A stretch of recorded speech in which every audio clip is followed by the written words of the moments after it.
Joe, good morning. Delighted to welcome you to Deloitte today, co-president of the GARP Risk Institute, to talk about climate change. Now, I want us to start with a presumption that anyone listening to this video is already convinced that there's a scientific, regulatory and stakeholder pressure to take the topic very, very seriously. Is that a good premise for this conversation, do you think? Well, it certainly is. Certainly in the UK, I think different governments around the world are at different stages, to be honest. But even if you personally don't believe climate change or the human-induced element of it, it's still highly relevant for risk professionals, because as long as enough other people do believe in it, then there are risks. Okay, great point, great point. So my thesis then would be that risk professionals need to become conversationally fluent with the topic. Is that right? Yeah, no, I think that's a really nice way of putting it, actually. And I think we are all on a journey. And certainly at GARP, we're learning and we're talking to other risk practitioners, which is what we tend to do. And what we find is typically you're sort of thinking about, well, what are the risks from climate change? And people think about the physical risk and the transition risk. And by physical risk, what I mean is like the weather effect, the events we see, wildfires, flooding, and that can have real physical damage on property. It can raise legal risks. And so if you're a company, you need to think about your own resilience to those physical risks. And if you're a bank, you need to think about your counterparties, the people you're lending to. Have they thought about their physical resilience? Have they got insurance? So there's that physical side, which creates risks. And then there's the transition as well. So by that, I mean, as economies transition to a low carbon future, laws will change.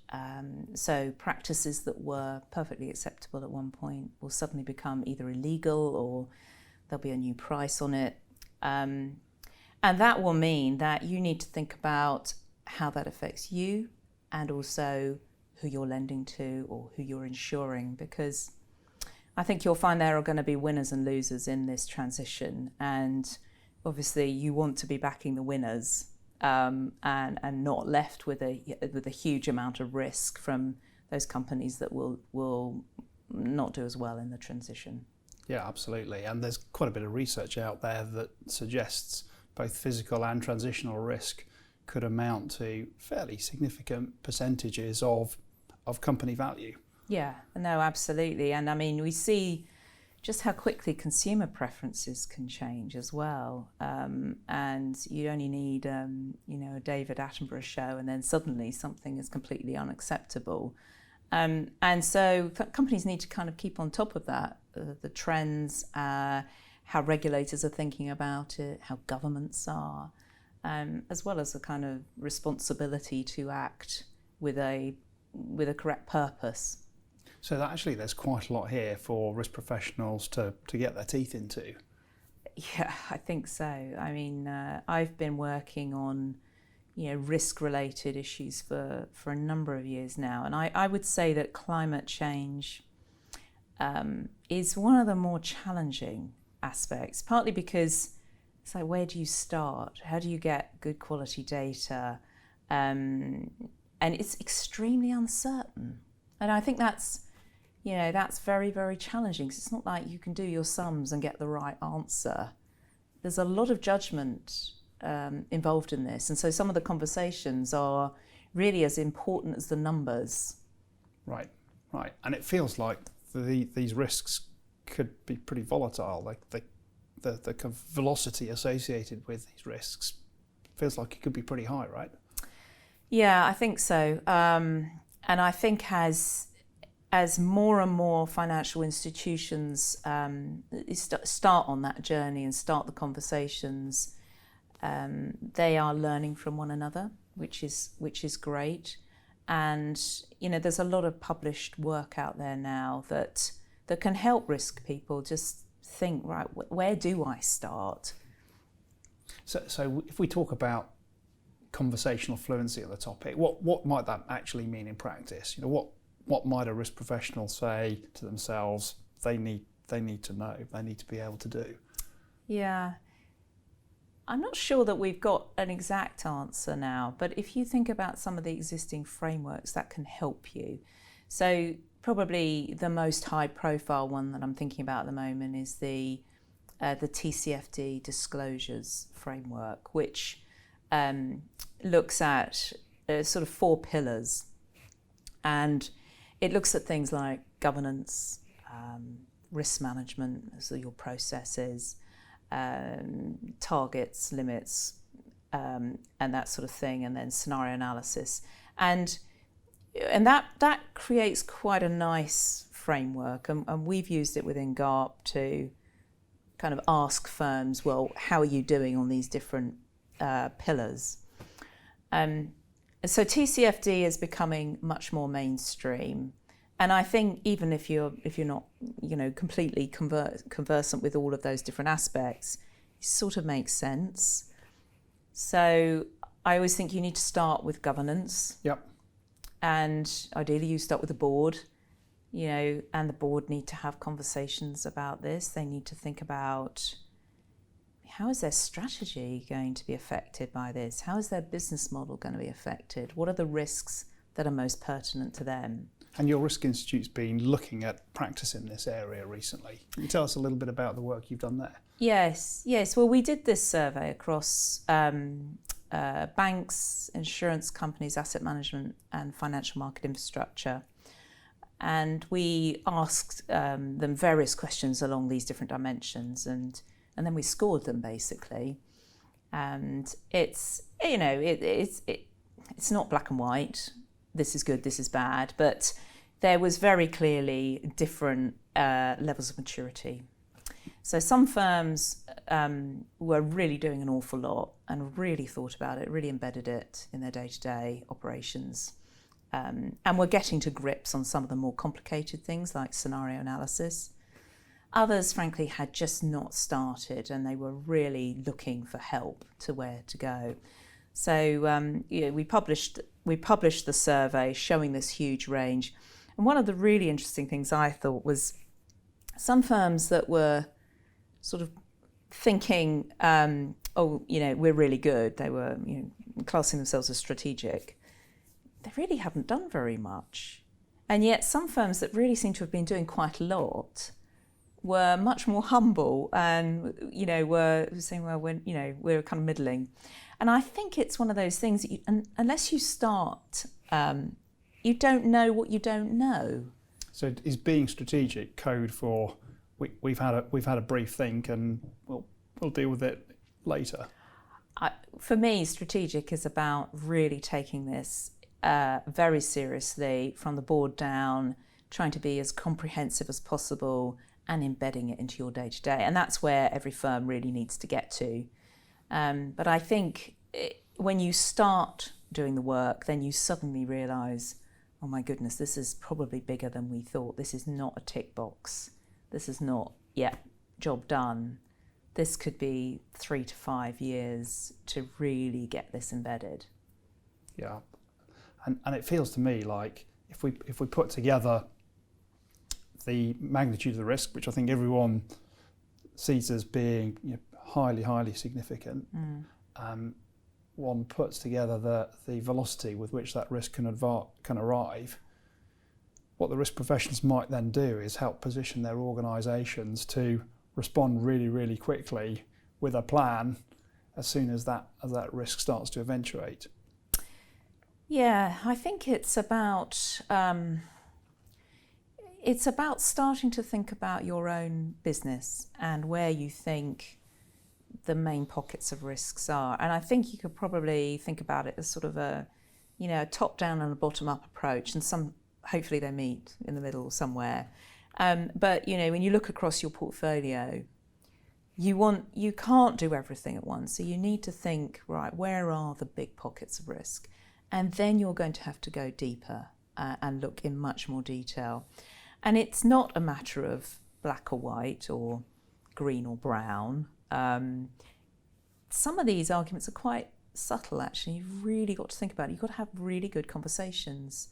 And obviously, if it's backed up by data and tools and analysis, and you think about your limit structure and you think about, forecasting into the future, this scenario analysis, then you're going to be better prepared because you'll have had those conversations and you'll be ready, as you say, to react, but hopefully to get in ahead of it and to avoid some of the risks. Right. So I want to talk a bit more about scenario analysis in a moment, but first, you've talked about climate change as being a transverse risk. Can you talk a little bit more about what you mean by that? Sure. So what we mean by that is it's a kind of source of risk which will affect or manifest itself in existing risk types. So it's going to affect credit risk, pretty obviously. If you're lending to a company that is either affected by some physical events or is affected by the transition adversely or even, positively, your credit risk profile is going to change. It's also going to affect your operational risk. So if you just think about your own operations and you're affected by floods or wildfires or whatever, then obviously your operational risk levels will go up. So when we talk about a transverse risk, we mean you don't need to create a new risk framework, or you don't need to have a climate risk framework over here. Take your existing risk framework and then embed it within that. And that applies for banks, asset managers, pension funds, insurance companies, any of those financial institutions. It's the same. Okay, got it. So it's really embedding it into your business. Yeah, it is. And it's not just about risk, obviously. It's about finance, it's about HR, it's about your relationship managers. It's actually a much broader change that's needed. And risk professionals will have relationships with all of those parts of the organisation already, I would expect. I would have thought so. I mean, another thing that came out of our survey was quite a good way to go about starting this journey is to have a kind of cross-disciplinary working group. It may be led by risk or it may be led by strategy or whatever. Typically, it won't be led by the corporate social responsibility side, because they're sort of specialists on this, and what you want is you almost want it to come out of that area and to really get embedded in the rest of the institution. And it's interesting you make that point. I wonder what are relationships like at the moment between risk teams and the sustainability teams in organisations? Because I can imagine those worlds don't necessarily touch very much at the moment. I don't have any evidence that they're terrible or anything. I think, any institution that is serious about this, they're going to have to bring everybody together because no one will have all of the answers. You think about the amount of training that staff are going to need. So you'll need your HR colleagues there, you'll need legal there, you'll need strategy there. It's similar to trying to do a stress test, an enterprise-wide stress test, where it's not just the risk professionals that will do it. You need finance there as well. You need the business there. That's one of the benefits of it, actually. It brings everybody together, and it can be a little uncomfortable, but you'll get a much better outcome if you do bring all these perspectives together. Okay, great. That makes a lot of sense. So you mentioned stress test, you mentioned scenario analysis. To the man in the street, financial institutions should be great at scenario analysis because that's what they do, right? So why is this so complicated? Well, it's complicated at almost every stage, actually. By scenario analysis or stress testing, it's kind of looking into the future and trying to work out how your balance sheet, your P&L will evolve. And you just start by trying to understand where you are today, the risks on your balance sheet today. Have you got the right data? Do you really understand how to measure, if you like, the greenness of your portfolios today? Even that's challenging. And then you try to work out, well, what's a sensible scenario for us to run? And then the fun really starts, I think. So anybody who's looked at the IPCC reports, you'll see this great swathe of different futures. It's very uncertain. And TCFD recommends you do at least 2 scenarios, and that's very sensible.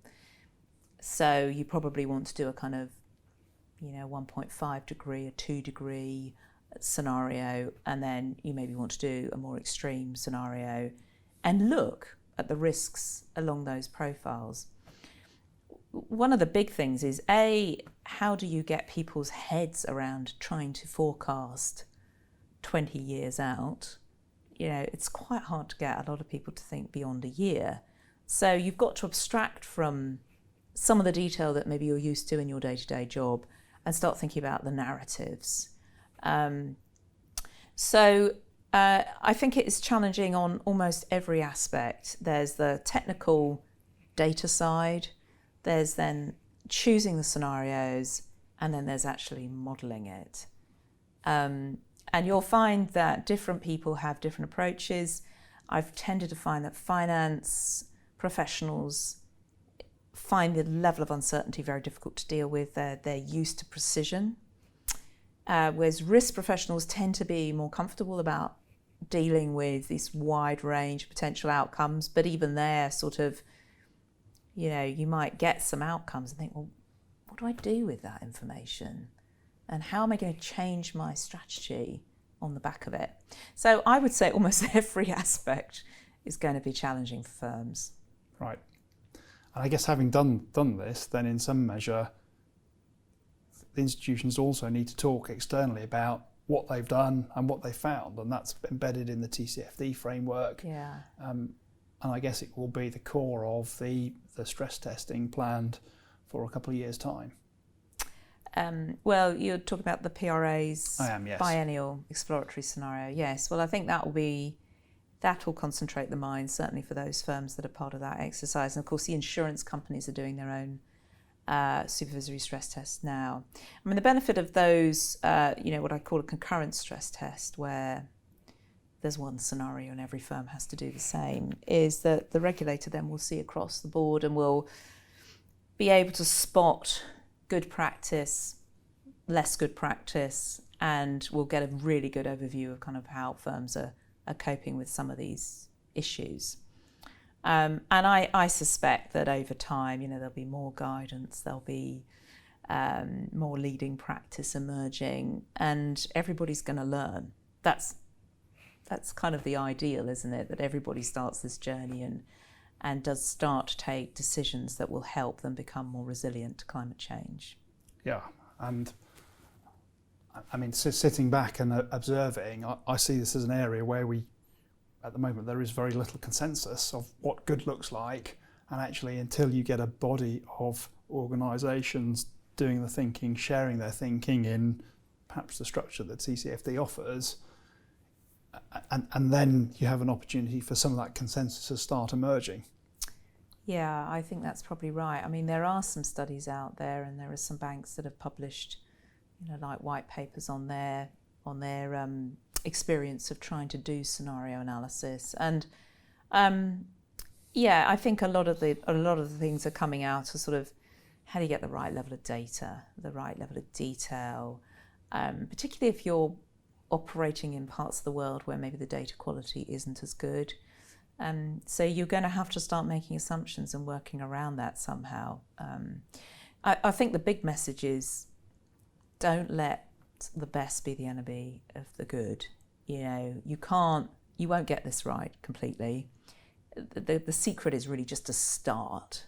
You really do. You have to start. You have to get your governance right. You have to get the right people around the table, and you have to start on that journey and start having those conversations, and you will get better. There's a rallying cry for us all. Exactly. You mentioned rest of the world and data challenges, and I guess to an extent you were referring to countries outside the G20 or the OECD, but actually it's worth a moment just talking about UK versus non-UK, because the UK isn't going alone on this, right? No, not at all. I mean, certainly the Bank of England is one of the leading central banks, I would say, but they're part of this network for greening the financial system, the NGFS, and that's gone from about 8 central banks regulators to, I don't know how many are, 35 or something now. So that's a coalition of the willing. I think that's incredibly positive. I mean, one of my One of my perspectives as a sort of former regulator and then as somebody who ran stress testing at a major global institution was just how different the regulators can be. And particularly in stress testing, they all sort of do their own thing, and that can be very difficult, particularly for a global firm trying to meet all these different requirements. And I really hope that climate risk scenario analysis doesn't go the same way with, just different approaches, because this is truly a global problem. And so you need to be able to look across different regulators, and they need to work together because, we're under time pressure here. We need to kind of actually make this transition happen. And what you don't want to do is for this to become a compliance exercise. So I'm hopeful that network in particular will really help drive coordination, harmonisation, and they can work together and build off each other's experience, actually. Yeah, great. So Joe, what I'm hearing is this is complicated, new, big shifts in value, changing fast, global, and something in which the risk advisory and the risk professionals can really play a key role in their organisations for. So this must be the most exciting thing happening in risk right now. It is certainly up there. Yes, it certainly is up there. I mean, it's so profound and far-reaching when you start thinking about what needs to happen. I think it can become a little daunting. And so I think you've got to really pull yourself together and not be overwhelmed by it, but start somewhere. That is the key. Start somewhere and build it up. Joe, that's a great rallying cry. Thank you very much for joining me today. No problem. Thanks for having me.